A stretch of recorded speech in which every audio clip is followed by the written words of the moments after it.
My name's Ed Piskor. I'm Jim Rugg. Jack Kirby teams up with the Image founding fathers to make Phantom Force, Jimmy. But first, what do you have for us? I have patreon.com/JimRugg, where you can find a lot of my out-of-print mini comics and zines, some in very small print runs. So I've been posting them as PDFs. If you join my Patreon, you can download these as soon as you join. Lots of original art, lots of process stuff. Right now I'm in the middle of a series comparing 2 Street Angel comics that I created with the same story, but drew them about 3 years apart so you can compare and contrast, and I point out why I made different changes between the 2 versions. So inspired by the videos we've done, Ed, where we compare the same story that a couple different artists draw, I kind of did that, so I figured it would be something to dive into, and you can see, you know, a sample of what these collections of zines and mini comics consist of. Super cool, man. Like, there's got to be over 100 pages worth of material here. Yeah, easily. So patreon.com/JimRugg.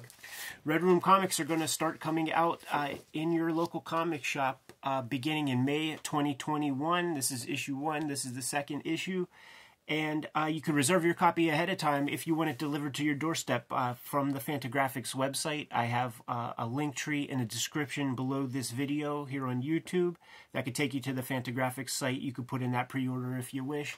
Thousands of people have done so, and I am very, very thankful for that. I appreciate it so much. Hit your store up, by all means, and have it pulled for you month in, month out. You know, I have almost 6 issues completed. Anyhow, patreon.com/Ed Piskor is where you can read these comics ahead of time if you wish. They're up there at a high enough resolution that you could see that I got this like really cool bootleg sent in the mail to me this morning, and you can make your own bootleg if you wish. Put new pages out every Tuesday, and there are about 100 pages up there as we speak right now. Jimmy, this might be one of the most financially rewarding comics that Jack Kirby ever produced in terms of immediate rewards. You know, I'm sure he's done well, like with royalties and things like that over time with other things. But this yielded him, at the height of that speculator boom, he got like $1 million or more on this single issue alone. Yeah, an interesting, weird comic. Image was on fire. This is 1993. Image launches in 92 and does gangbusters, selling out all kinds of, you know, huge numbers for their indie comics. Rob Liefeld, according to the back matter in this, crosses paths with Michael Thibodeau. You see his name in the credits there, co-creator of this stuff with Kirby, and they start talking about this.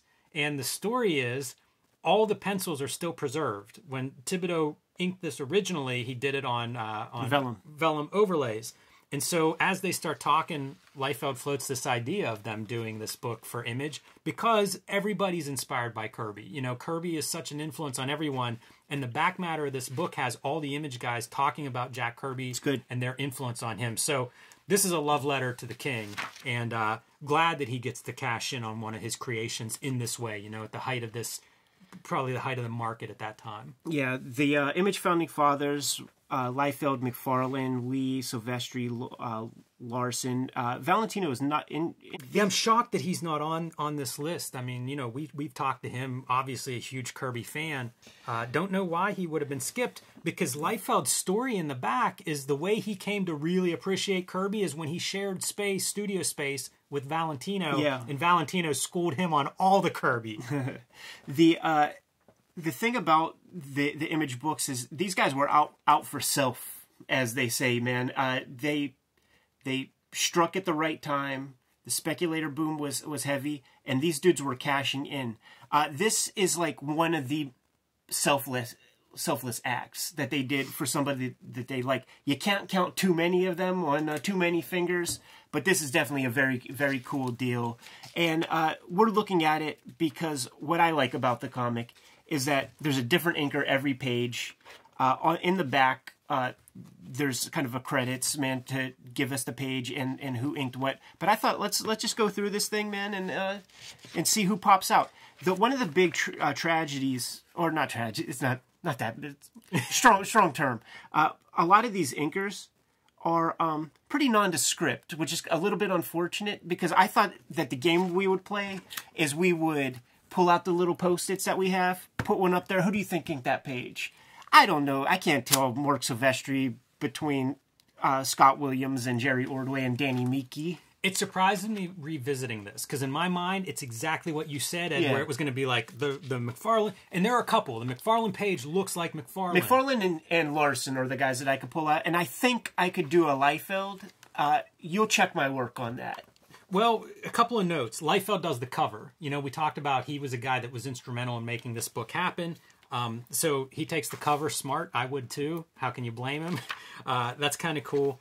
That first page is Danny Mickey, who was the inker that I think came through Extreme Studios. Oh, I definitely. believe this was his big break. Went on to be like Quesada's inker of choice for a while. So those are your first two that you run into. But I was pretty disappointed on the reread that the inking wasn't more distinct. Yeah. Like, for some reason, I thought Keith Giffen was in here. I just thought that it was going to be a game that we could play where you could go through each. But some guys pop out. Some guys show out. The color looks... You've never seen a Kirby comic colored this way, man. Steve Olive and Ollie Optics. So they put money down, man, to have this thing colored. What at the time was cutting edge and you know, top level stuff. But it does look odd on these Kirby shapes. It strikes me as dark, and I think that this was one of the big criticisms I have for a lot of digital colored comics is looks perfect on screen and you send it to the printer and now it looks dark. Yeah. And this is early days of digital, so I think some of that darkness, that could be accounting for that. And I mean, this is just totally different stuff what you're doing here, you know. Steve Olive is a pioneer in this. Like, there wasn't much experience for this. You know, a lot of it was trial and error, I believe. You ever see this stuff, man? This Jack Kirby's Heroes and Villains Diamond Edition thing where I guess a bunch of people are inking his stuff? Do you have this? I don't have that, but he did a sketchbook of all these characters for Raws in pencil. And then it was published because how can you know, it was like money shots of all these Hulk, you know, Conan. I actually inked a Conan from it. Not in the book, right? But you know, like I found the pencils and I printed it out and inked it because it's fun. You know, like very interesting pencils to interpret. Yeah. So that's what that is. But I don't own that. Born a couple years too late, man, because you could have been one of the plus 20 inkers yet to be determined. I think I remember reading that this was going to be like when this comic was first created. It was like a Bruce Lee comic. Maybe all this stuff is added to try to make it its own thing. It's possible. There was a Bruce Lee comic, I want to say in the 70s, that Noel Sickles like did some stuff. It was going to be a strip. And then, you know, it never came to pass, which is just a really weird mix of everything. You know, Noel Sickles, Scorchy Smith in the 30s, and somehow is connected. But then there's a Bruce Lee comic that Val Merrick draws. Yeah. This is one of my pet peeves that I'm about to lay out real quick, man, because we're going to come to some pages where I'm like, who inked this? But there's no page numbers here. You know what? I'm glad you said it. It's the dumbest choice of book design for this because the way the inking credits are listed is by page number. Put the page number on these things. It's so dumb. Because I feel like I'm at the... I mean, this is Larsen, right? Like, take a look at this. It's got to be Larsen. That's your Mark Silvestri page here. Okay. You know what? I'll let know each page. Do it.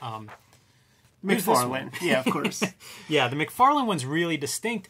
And I think we've talked about this in the past where it's like McFarlane's doing McFarlane, but I kind of want that. You know, sure. This is not a McFarlane drawing. Certainly the underdrawing lets you know this is different than what you're seeing in Spawn, but it's his hand on top of it. So I wish I saw more of everybody else's hands on these. Yeah.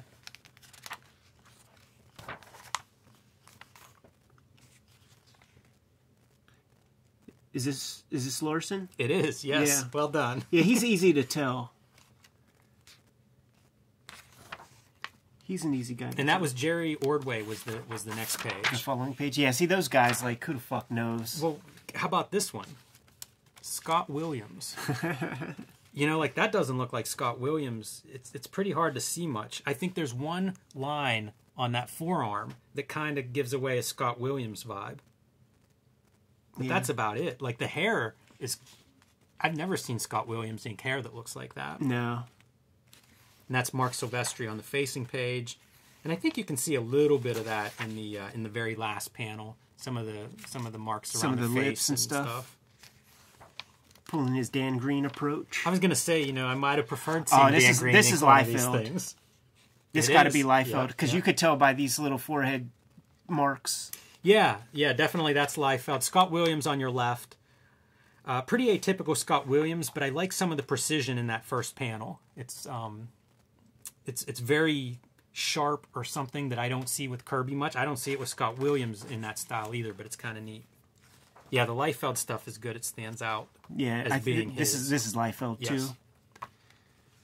Shouts to Jeff Matsuda with his troll. That's probably the weirdest part of seeing an ad like that next to a Kirby page. It is a Rob Liefeld comic. Oh, that's McFarlane. Yeah, very easily identified. Yeah, it's like these things, because like you don't see it too much in many, but like these marks are McFarlane marks. I see it in the in that top panel, like some of the background stuff. Yeah, you know, on the floor, in the clothes, some of the wrinkles. Yeah, and I don't know who. Danny Mickey.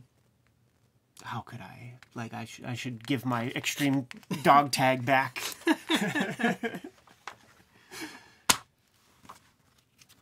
Still fun. Yeah, and the last two are just pinups. So Eric Larsen on this one. Ginseng. And Jim Lee here. Did Jim Lee ink any interior pages of the story? Page 4. Let's just take a look at that. Why not? I like some of Jim Lee's inks. You know, like Deathblow is a thing he inked himself. And then all those X-Men cards he inked himself. And that's some of my favorite stuff. This stuff isn't too distinct. It's like many of the pages. I couldn't have picked out that this was Jim Lee. And the Phantom Force stuff is really good. Back here we have Liefeld, McFarlane, all the Founding Fathers, plus Mike Thibodeau, Jerry Ordway, kind of dropping science about their relationships with Kirby's work and all that. And, you know, like I read this Jim Lee one, and I really want... If you're in proximity with Jim Lee right now, just knock on him, see if he's got like a metal skeleton underneath or something, because this is the most robotic, canned Google Siri fucking response you could have. It's just like laying out the facts that you would get in the most basic Reader's Digest like biography. No feeling, no personal interaction. Like there's nothing to that.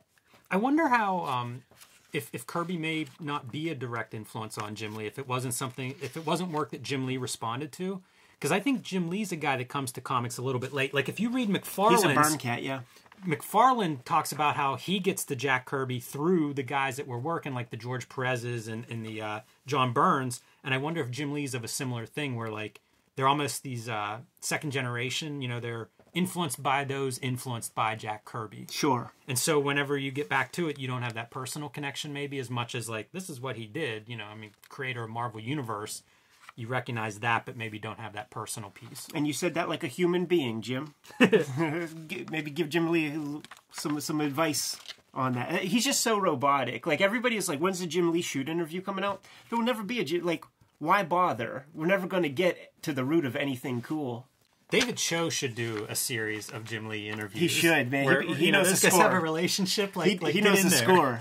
He knows the deal. You know, part of what I'm saying though with the Jim Lee versus Jack Kirby is if you look at like Jim Lee figure anatomy, I could see him not liking the Jack Kirby figure anatomy, and you know several of these guys talk about like they even use the word squiggles for like knees. Everybody does. Like the first 4 or 5 dudes talk about the knee squiggles. And I remember hearing that, you know, as I was coming up and trying to figure out Kirby and hearing good and bad and stuff. So I could see somebody who's very anatomically sound being like, I'm not into that. You know what? It all comes back. There is a Jack Kirby documentary. You can find it on YouTube real easy. And Jim Lee is on there, and he parrots what you're saying. You're right. Here's another parallel that might make sense in our alternative comics world, Ed. There's some early Dan Clowes interviews where he's critical of some work and some artists that maybe he doesn't know that well at the time, you know, not that familiar with their work and the ins and outs. And so you make these judgments and then you come to learn more about their work and you know, it clicks with you. Yeah. That you might answer that interview question differently 10 years later. So definitely there's I can see how this works. Yeah, it makes perfect sense, man. I'm just marveling at this Jeff Matsuda Newman cover. Man, again, how weird is this comic book from just like all the weird ads? The context is out there. book review on the Art of Jack Kirby. That's a book we're going to put under the microscope at some point. That's the one, this oversized joint that has the great baseball stats in the back, man, where it's like, did this number of pages. Is that the Kevin Eastman cover? It is. Okay, yeah. That was a book that I bought sometime around here, you know, because it was like Kirby and it was a big book, man. That's not what I was used to buying at the time. Probably a gift, you know, probably a birthday or Christmas gift. Right. Yeah, that'll be a fun book to look at because that was one of my early, like... You do have it? A book on an artist, yeah. Sick. Cool. Awesome. Anyhow, man, really cool artifact. It definitely is. Love any chance to look at Jack Kirby, and this one's kind of cool because it is a different era of Kirby. You know, we all know the Marvel Universe stuff. We know the Fourth World stuff. This is a different piece. They describe it as his last complete pencil job, and he received great rewards from this when Marvel and DC weren't showing improving in any way. I bet you this was a lot of people's first Kirby comic. Oh, I'm sure. Which is weird to think of. Yeah, I know, right? Oh man, that's a good enough place to leave it. Kayfabers, like, follow, subscribe to the YouTube channel, hit the bell. We'll notify you when new vids are available. Jimmy, what do you have out there? Join me on patreon.com/JimRugg. You can download a bunch of my out-of-print and hard-to-find mini-comics and zines. You can see lots of my original art and process and hear me talk about my own comics making, you know, what I'm thinking behind my own comics making. So, patreon.com/JimRugg. Red Room comics are going to start hitting the shelves May 2021. It's going to be a monthly comic, each issue, complete story. And you can reserve your copy today, delivered to your doorstep through the Fantagraphics website. You could get there from my link tree in the description below this video. Also, the Patreon that I have up there, patreon.com/EdPiskor, is where you could read all of these comics ahead of time. $3 gets you the complete archive. There's about 100 pages of Red Room comics up there today, and I put new strips up every Tuesday.